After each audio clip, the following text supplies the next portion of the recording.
It's funny. Yeah, go ahead, Listening coach. I had a chance to sit in on at least 20 minutes out of that session, and I think coaches are or good coaches are masters at finding where finding where we're lacking at practice and making practices more efficient. And I've never seen coaches practice, but I just know what it's going to look like if I ever went by and saw him and his kids out at practice. I'm sure it's a well-oiled machine. Obviously, has thought of a lot of ways to make his program pretty efficient at when they're on the field, and that's something that I think is really huge for coaches. I'm going to share my screen, guys.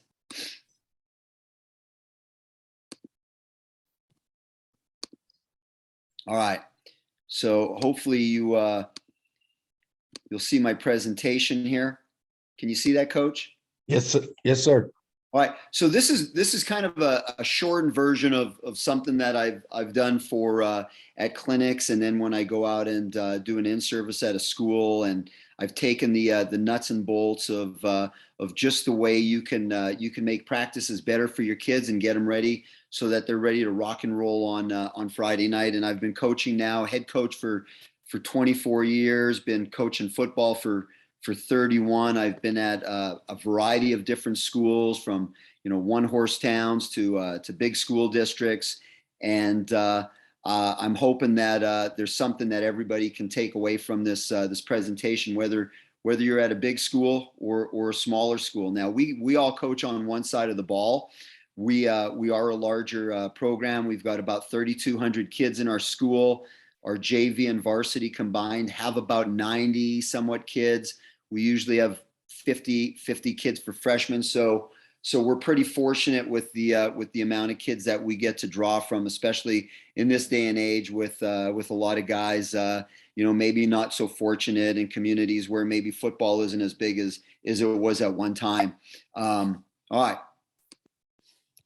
So I think the very first thing is that, when we talk about practice, our whole emphasis of what we're doing during the week is getting our kids ready for Friday night so that they kind of feel like they've been a war during the week, using that figuratively, like they feel like they've been in the situations, they've seen the things that they're going to see on Friday night. And really, I think it's the difference between going into a game where you're hoping that you got a shot versus you feel like you're competing and going to have a great shot to win on Friday. And I want our players going in on Friday night with that swag where they're feeling pretty confident.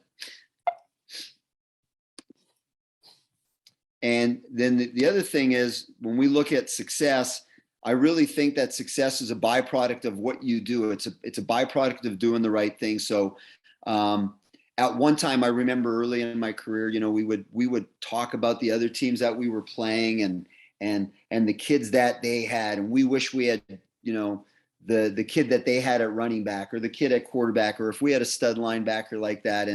And I think it was by my third season that I just couldn't take it anymore. We were talking about everybody's kids every Friday and Saturday, it seemed like. And I said, guys, we're gonna keep the focus on us. Because we don't have their kids. We're not getting their kids. We don't recruit kids. We're just going to focus on the kids that we have, and we're going to kind of make it more like faceless opponents. Every week we're going to be playing somebody, but we're going to spend a majority of the week focusing on the kids that we have and getting our kids ready for Friday nights. And I found that just about that time where we started to really focus on our kids, we started to invest in them more. And sure enough, it seemed like the talent was changing at our school, and it wasn't like some miraculous thing where we had kids checking in all of a sudden. But I found that when we started to focus more on our kids, we put more energy into them, and we did a better job of developing them. And then the last part is, before we kind of get into it, is a quote based on Bruce Lee. I fear not the man who has practiced 10,000 kicks once, but I fear the man who has practiced one kick 10,000 times. Less is more. So again, early in my career, there were a lot of great things to run. There were a lot of great schemes. There were a lot of great offensive systems, and I felt like we were we were taking from a variety of different systems. We were taking a variety of different schemes, and we weren't really great at anything. So we started to kind of throw things out, and it wasn't more of what we had to get rid of. It was more what do we feel like we can't live without in our offense? And I felt like that gave us an offensive identity when we started to really pare things down to, okay, what is our offense going to be about? What is our defense going to be about? And so really, over the course of my career, we've taken things out of the offense that we feel like we don't run very often, and we spend a lot of time practicing things that really we didn't get a lot of mileage in games. And I felt, again, about that time where we started to think that way, our program really started to kind of take off. All right, so I'm going to kind of take you through like game week, and then towards the end, I'm going to take you through our practice plans. So on Monday, we're in helmets and shells, guys. I'll have a meeting with the quarterbacks before school or at lunch. It's just a short 15-minute meeting. I'm going to introduce the opponent to them. We're going to talk about the scouting report. So they're kind of getting a little preview before everybody else. Now, the nice thing is with Huddle, everybody gets the scouting report on Sunday night. So all the kids before Monday, before we even met, the kids have kind of gone through it, whether they took a quick look or spent 20 minutes watching it. All the kids have had an idea of what's going to go on. The kids fill out commitment cards. So on Monday, at one time it was on their locker, but now they get a Google Doc, and they're going to fill out a commitment form where they're going to commit to 3 things during the week. So 3 things that they feel that they need to get better at to help us win. And the coaches will go through it with them, and we'll hold the kids accountable for that throughout the week. Football class, we get a football class every day. So we're doing weights, and we're going to get a little special team preview of the opponent on Monday. Then after school, we're going to have a team meeting. We'll discuss the theme for the week, and then we'll watch film. So film's going to be our scouting report, special teams. We'll go through the base defense that we're going to see. And this, again, guys, this is going to be from an offensive perspective, what I'm discussing. And then we're going to talk about their rundown tendencies. At practice, we'll install, and then the install, we don't put too much new stuff in, maybe a gadget for that week, or a special play, or a new way that we're going to present a play, or a new formation. We're going to look at their base fronts, coverages, and talk about rundowns. And then if we give them any film to take home, it's going to be really the scouting report that they've looked on Huddle, in addition to any of the practice film that we share with them. But we feel like for the most part, the kids don't have to go home and watch film, because we're going to spend some time every day watching a little bit of film of our opponent and us.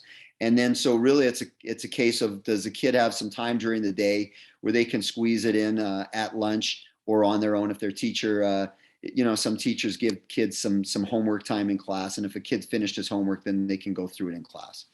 And then before the coaches leave, we're just going to meet, review, and update the practice plan for Tuesday. So the great thing I feel with technology is our entire week is planned out on Sunday at our staff meeting. We don't sit there and have to reinvent the wheel. Pretty much every Monday's the same. There's not a lot of things that coaches have to put into the practice plan. They're going to put in their individual drills for that week that would be based on things that they need to work on for that game. The defensive coordinator is going to take care of the defense. I'm going to take care of the offense, and it's all going to be done and discussed on Sunday. So really, every day after practice, those coaches meetings are pretty brief. All right.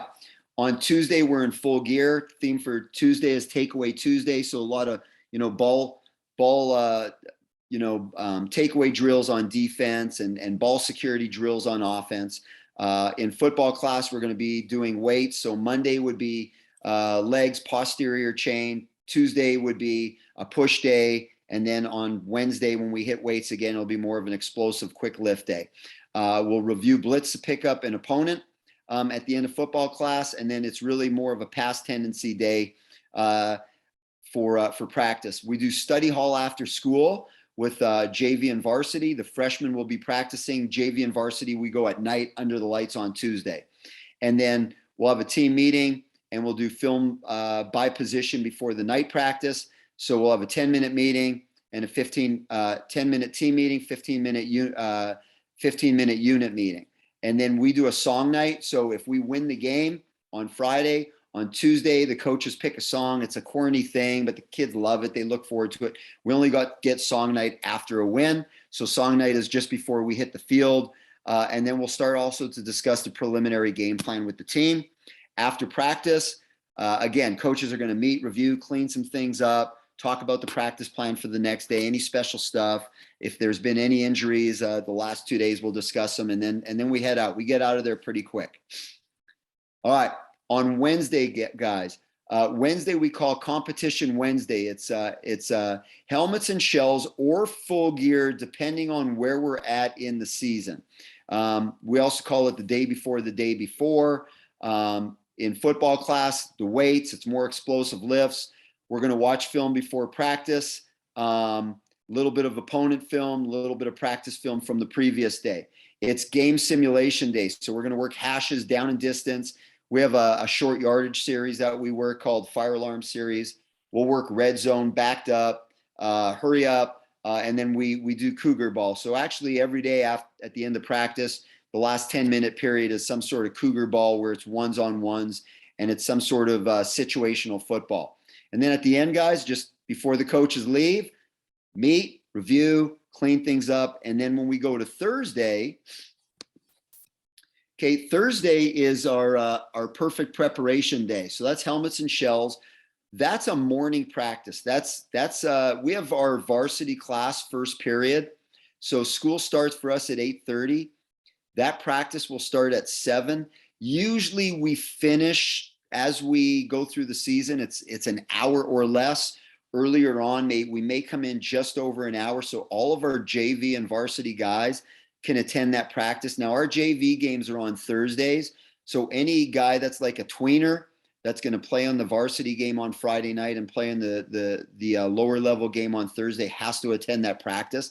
But our varsity guys love it because we go before school, after school, they can go get caught up on work. Like Coach before me said, they can go get a haircut, go hang out, just get an extra. It's an extra opportunity to get more rest before the game, and the kids love it.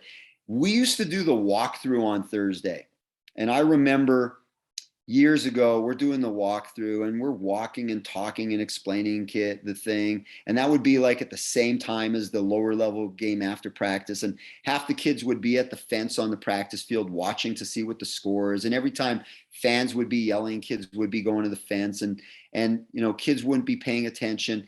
And I just felt like it was the biggest, most complete waste of time. So we got away from it.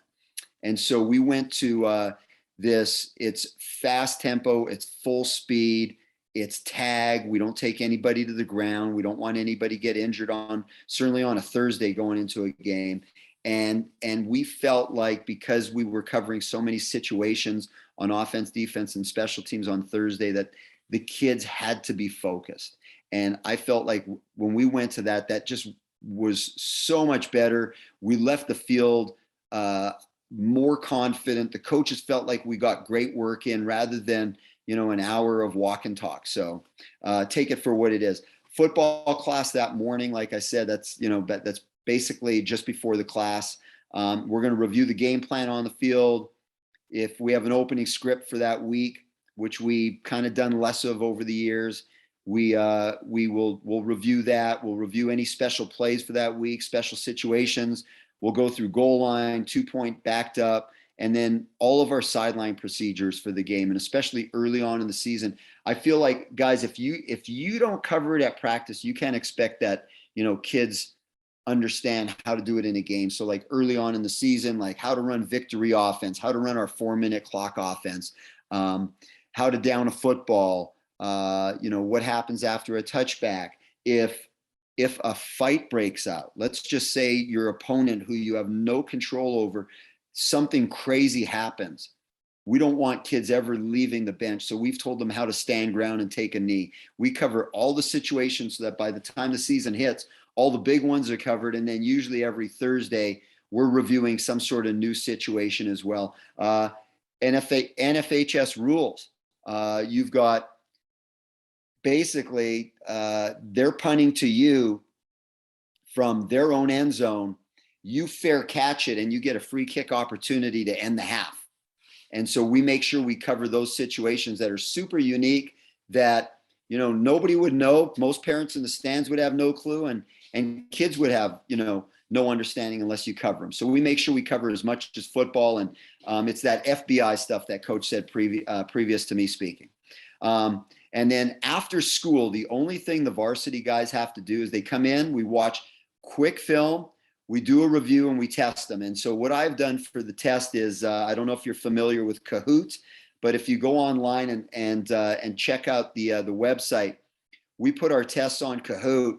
The kids sign on online, and it's like a competitive test, and it keeps points and all of that. And the kids love it. And sometimes it's individual. Sometimes we put them on teams, and the kids could see the live score as you're doing it. I give them a lot of pictures on Kahoot where they'll have to say what the front is, or what coverage that we're seeing on that, or what defense are they in, what's this situation. And I found that it's pretty interactive, and the kids have to get 90% or better to be able to suit out on Friday. And I feel like if you're a good teacher, you're gonna make sure that the kids are well prepared for the test. And usually going into those Thursday tests, I've never had to worry about a varsity kid failing. Sometimes the tweener kids that'll take the test Friday morning because they're playing in the game after school on Thursday. Sometimes those kids don't do well on the test or score less than a 90, and I'll give them a second opportunity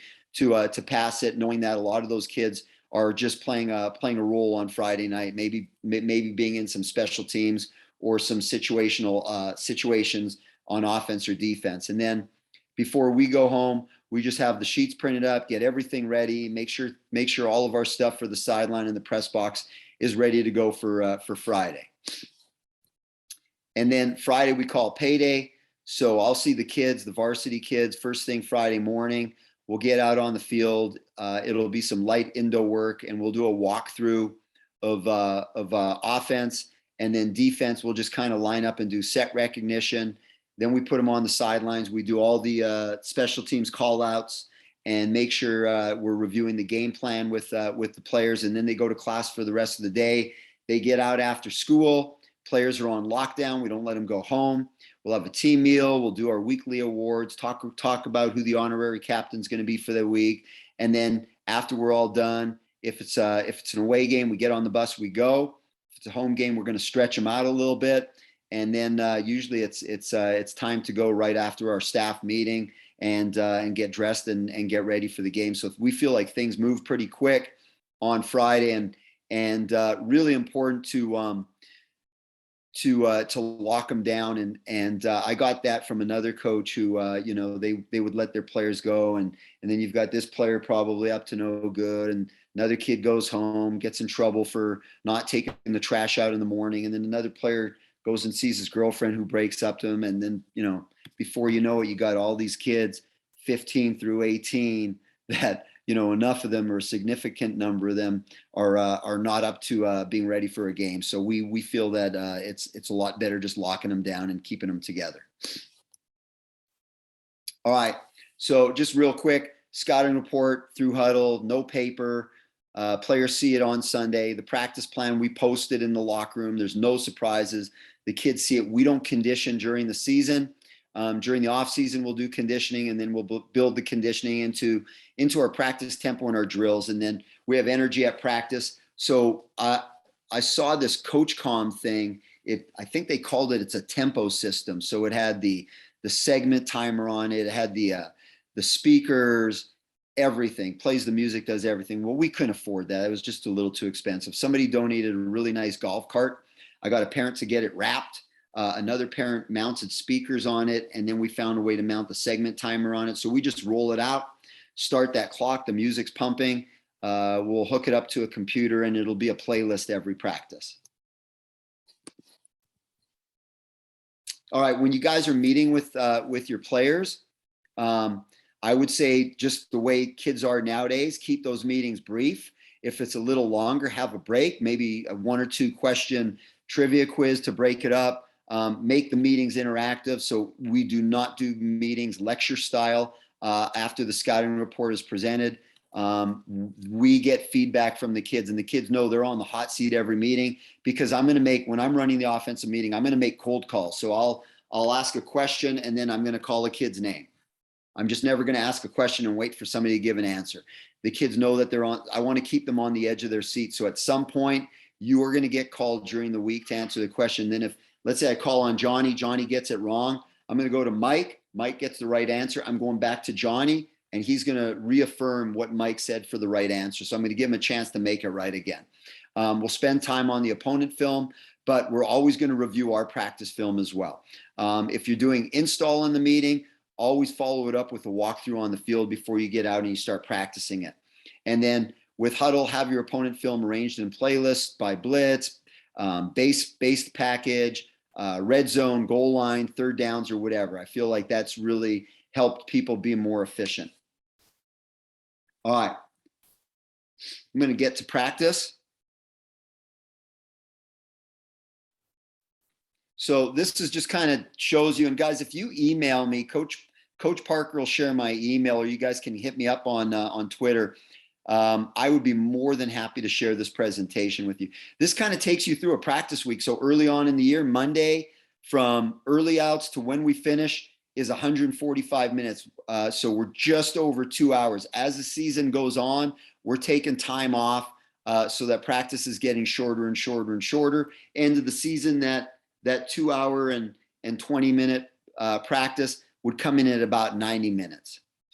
Okay, and then here we go. Here's the Monday, guys. So you can see we get out on the field.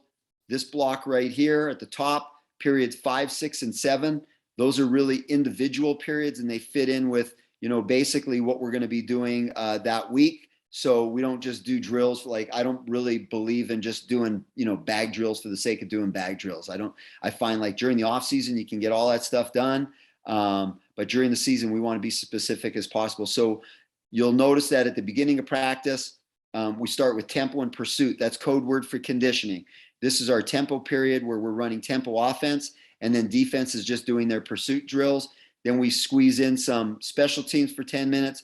Then we go to pup. Pup is 11 on 11.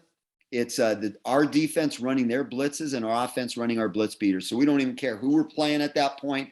We have blitz beaters that we work every week that we need to be proficient on offense. And our defense has their blitzes that they need to be working as well. It's a 5-minute period. It's kind of like a tone setter or something that a teacher would do to get the kids motivated at the beginning of a class. So we do that at the beginning. Then we go to Indo.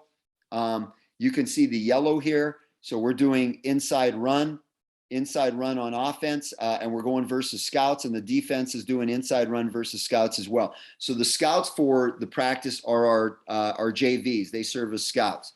Then we're going to go to our offense. This is an install and teach period. So on Monday, we're going to go through some base formations and plays that we think that are going to be big for us that game, and we're going to set the defense up, and we're going to run it versus them, and then our defense is going to do the same. Then we squeeze. You can see we kind of squeeze our special teams throughout practice. So I like practice to have the flow of kind of like a game one. Like, I don't believe in running a long team period at any point. Like, you'll notice our team periods, the longest they ever are 10 minutes. So we get about probably 35 minutes of 11 on 11 throughout practice, but it's all spaced out where we'll go and then we'll kind of separate and then come back again.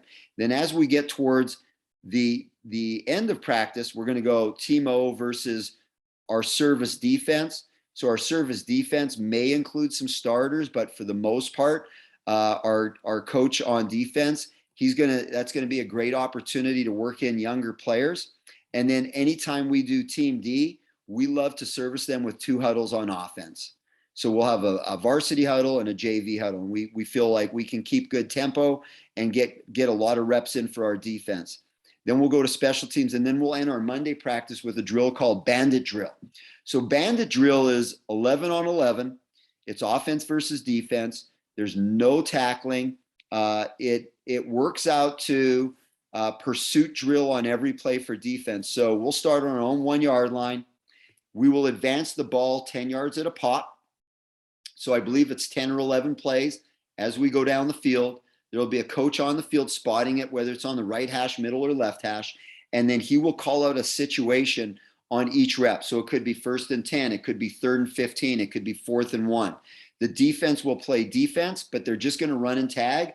No play ends with a sack. So any sack, the quarterback would extend the play as if he's scrambling or buying time, and then we'll finish it with a throw. Even if it's a 50-yard completion, it's only advancing 10 yards at a pop. All the substitutions and play calls, everything's done from the sidelines. So it's just a really good way to end practice. We'll go varsity all the way there, okay? And then we'll go JV coming back. And that JV will be a mixture of pure JV guys and tweeners, okay? And then to end practice, we'll just pull them in. I'll give them a quick talk, and then they'll break off into their position groups. Coaches will talk briefly and then let them go. Tuesday, we start practice now with it's a sugar huddle period where we're not going tempo up and down. We're working on that sugar huddle where we're coming out, getting the ball snapped really quick, and then we're just going group 1, group 2, group 3, and we're keeping the flow going, and the coach is signaling the play at the same time. This is a modified pursuit drill that we're doing on defense. Then we're going to go special teams. Then we hit pup again. Okay. Then we get about 15 minutes or so of individual and then modified group where you're working with your side of the ball. And then on Tuesday, we're working blitz pickup. So blitz pickup is different than 11 on 11 in that it's just quarterback, running back, O-line, and they're working versus a service defense of D-line and linebackers. And then we put extra running backs, quarterbacks in spots where he's going to throw the ball, and we're just going to work on getting the ball out versus blitz. So sometimes it's blitz pickup with 6-man protection. Sometimes it's 5-man protection. Then we do a perimeter drill versus the defense. So again, this is us versus us. Doesn't matter who we're playing. Now it's team D to start versus offense service. And again, we'll go 2 huddles. We'll work in some special teams. Now it's offense. On Monday, we don't move the ball versus the defense, but on Tuesday, we're moving the ball, and it's 5 reps, and then we're going to rotate a new group in after 5 reps. Okay, we'll do punt return, and then we'll do a situation at the end of practice. It's 2nd and 8, 3rd and whatever. So whatever we get on the first down, it's now 3rd and. Could be 3rd and 8, could be 3rd and 5, could be 3rd and 1. Okay, and then we end practice, same thing. I'll talk to them pretty quick. They'll break off to their position groups. Coaches have some things that they'll usually talk about, but we get them out pretty quick. Wednesdays are shorter practice. So we get on the field for early outs at 4:30. We're all done by 6:10. Okay, we hit a tempo period again and a pursuit drill at the beginning. Then we do a competitive period with king of the boards. All the grays are special team situations. There's no individual work on Wednesday. It's all group and team stuff. It's the only day of the week, guys, that we're going to do 7-on-7 when the season hits. I feel like, spring, summer, we've had more than our share of 7-on-7 and especially living in the 7-on-7, capital of the USA, being in California, the kids being on all the 7-on-7 teams and stuff. I just feel like there's the law of diminishing returns. And by that point, we don't want to continue it with any, bad habits and stuff. So after that, we do a little drill here where we're going to hit inside run, 5 minutes of offense, 5 minutes of defense. So we're going to service each other at the same time. The receivers are working versus DBs and outside linebackers. We do a little open field running and blocking drill. Then we have some special teams, and we hit defense again, offense, and then at the end of practice, you can hear a little noise back here, guys. It's actually raining tonight. And then we hit a little bit of red zone, high red zone, low red zone, offense versus defense. Then we're off the field. And then here's Thursday, guys. Thursday, we get on the field, we get warmed up, and we're rolling. And these are all special teams with a little bit of offense and defense sprinkled in. So it's 24 reps of every different special teams situation with some offensive and defensive situations as well. And then we just finish up practice with set recognition, with Team D, and then offense to service. And you know, we'll go. Sometimes we'll have Tuesday and Wednesday will be our full gear days. Sometimes we'll only be in full gear one day a week. Very rarely are we going live tackle to the ground. It's usually quick whistle. I feel like our defense does a great job of working tackle during the week, that we don't need to bang and tackle to the ground. Now we'll go live when we go 11 on 11. It's live in the box. You know, linemen, offensive linemen are defensive linemen. Defensive linemen are doing their block destruction or their pass rush skills. But we just don't want to bang guys up where we're hitting them and taking them to the ground. But there's days where I'll tell the guys it's live to the whistle. But as soon as I see that first hit, I'm going to blow the whistle on them. So we just want to save them and keep them healthy. And it's a long season. All right.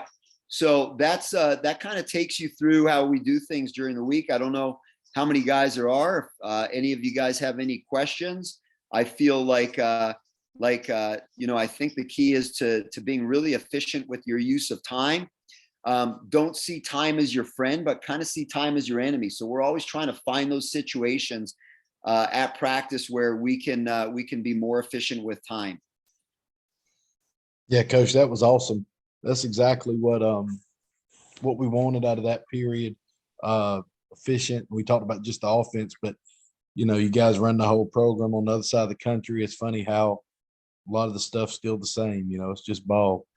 And the free kick thing, I hope somebody, you know, I love the free kick. We practice it all the time. We never got to really do it, but we did when I played, but not when I was coaching. You know, it's cool because you practice, if it's part of what you do and the kids know it every year, like when that one time comes up, yeah, when that one time, and then, you know, the other one is the first touching rule that most like we teach our kids how to down, you don't down the ball by touching it. You touch it and pick it up. Pick it up. And I've seen where, you know, we'll actually talk to the refs about that during our meeting with the refs before the game about, hey, reminder guys, first touching rule. If they touch it and our kid sees that they don't pick it up, please don't blow the whistle right away, because he's going to come through and scoot that ball and try to make a run for it. Now, we did get to do that a few times. That one came, you know, we never scored on it, but we picked up 10 or 20 yards, you know, a few times. And the kids are so proud when they think of there's some kind of smart moment they pick up on. So that was always great. Coach, no doubt you one of the best ones. Appreciate you, my man. Thank you, Coach.